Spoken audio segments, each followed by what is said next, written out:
saya akan menjelaskan tentang modul kedua flip-flop, percobaan tentang SR flip-flop. Untuk model protesnya seperti ini,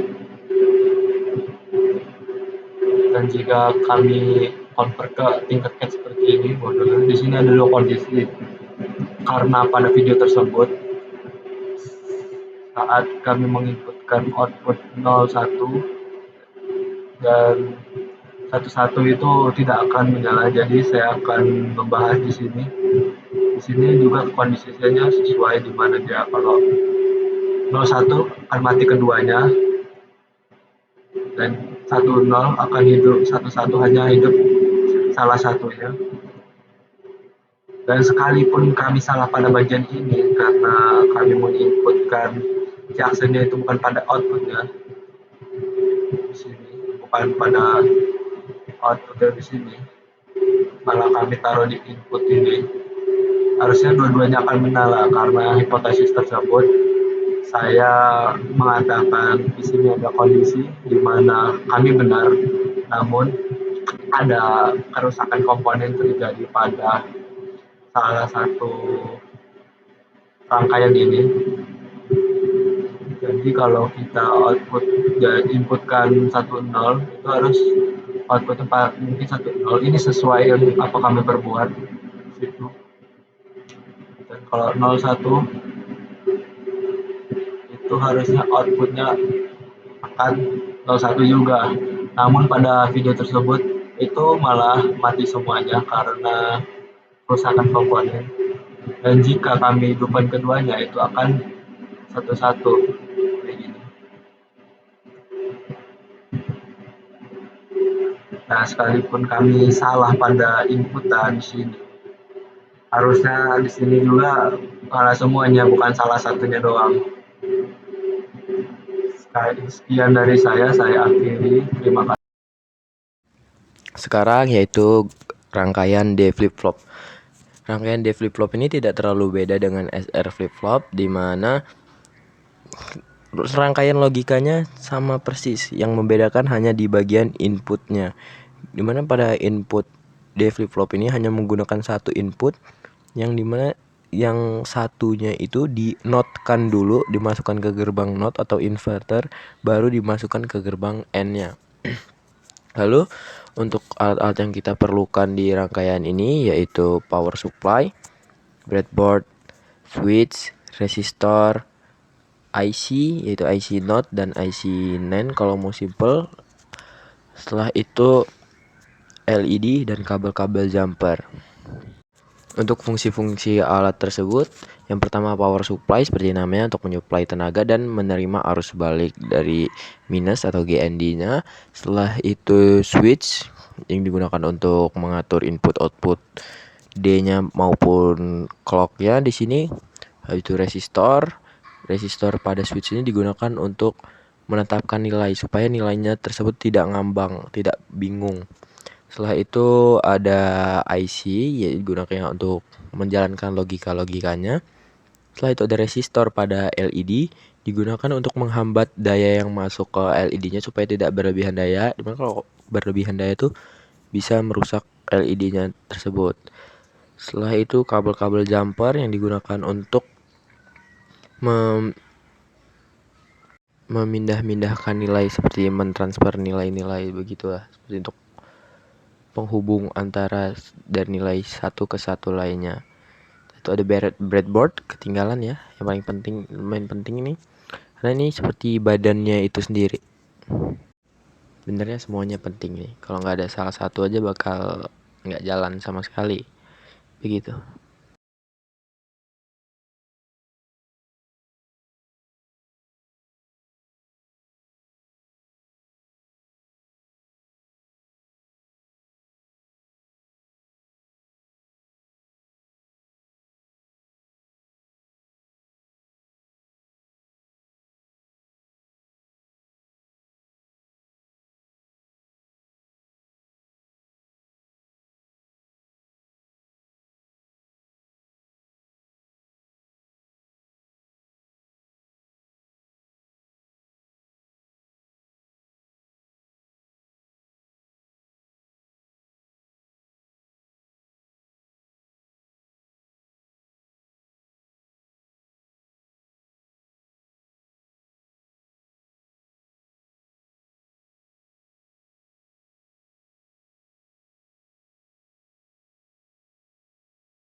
Oke, jadi saya akan menjelaskan terkait rangkaian percobaan ketiga, yaitu D flip flop yang kemarin kami buat. Oke, jadi di sini ada satu inputan aja, yaitu inputan D, dan satu inputannya lagi itu diisi oleh clock. Pertama, inputan D itu masuk ke gerbang NOT, dan kemudian outputnya itu masuk ke gerbang NAND. Kemudian kita mengambil satu lagi inputan dari D, itu masuk ke gerbang NAND yang berbeda. Kemudian masing-masing dari gerbang NAND ini diisi oleh clock. Di sini satu, juga di sini satu.